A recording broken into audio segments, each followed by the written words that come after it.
बिस्मिल्लाहिर्रहमानिर्रहीम। अस्सलाम वालेकुम। मैं इस्माइल बाटली वाला आज जो बात पेश कर रहा हूँ वो है ईद के दिन का मिलन और ईद मिलन समारोह।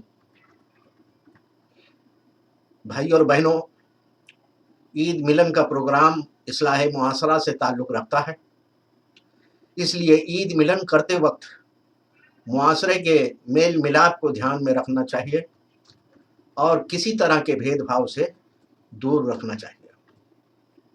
ईद मिलन के असल हकदार पड़ोसी होते हैं और गरीब यतीम मिस्कीन होते हैं, चाहे वो किसी भी बिरादरी से या किसी भी धर्म से ताल्लुक़ रखते हों। और उसमें कुछ लोग सामाजिक गुनहगार भी हो सकते हैं और आपके विरोधी भी हो सकते हैं। ईद उल फित्र का मफ़हूम होता है कि अपनी खुशी में दूसरों को शामिल करना, मगर हम लोग सबको शामिल नहीं कर सकते हैं तो अपने पड़ोसियों को तो शामिल कर सकते हैं।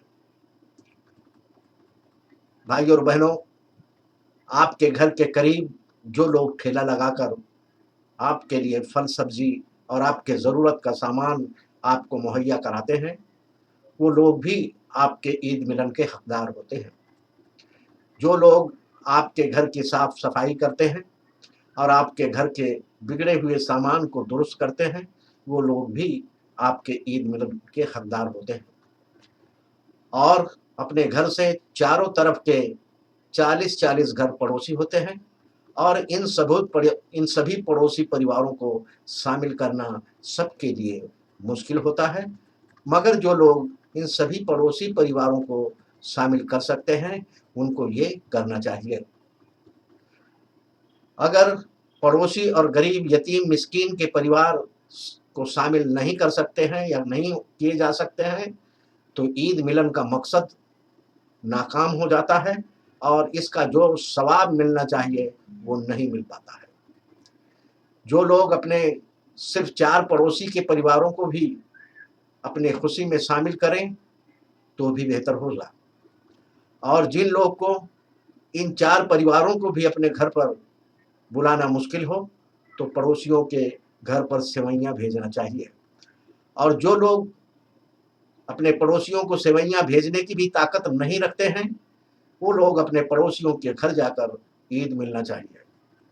भाई और बहनों, हमने बहुत सी ईद मिलन के बड़े बड़े प्रोग्राम को देखा है जिसमें अपनी पसंद की पॉलिटिकल पार्टी के बड़े बड़े लीडरों को और समाज में अच्छा रुतबा रखने वालों को दावत दिया जाता है, मगर वो ईद मिलन ना होकर के एक राजनीतिक प्रोग्राम होकर रह जाता है और ईद मिलन से मुआशरे में जो नज़दीकियाँ होनी चाहिए वो नहीं होती हैं, बल्कि बहुत लोगों से दूरियां बढ़ जाती हैं।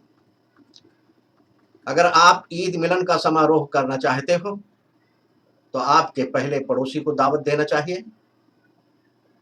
हो सकता है कि कुछ लोग से आपके रिश्ते में कड़वाहट हो, फिर भी उनको ईद मिलन का प्रोग्राम की दावत देना चाहिए। जो आपके घर के चारों तरफ 40-40 घर आपका पड़ोसी होता है, इनमें अमीर, गरीब और मध्यम वर्गीय परिवार होते हैं, जो किसी भी बिरादरी के लोग हो सकते हैं और किसी भी मजहब के लोग हो सकते हैं। उसके बाद दूर के रिश्तेदारों को दावत देना चाहिए और उसके बाद किसी दूसरे को दावत देना चाहिए, चाहे वो लीडर हो, चाहे आपके दूर के दोस्त हों।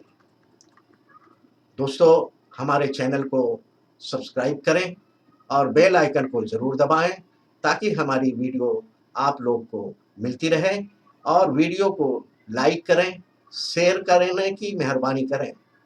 अल्लाह हाफिज़।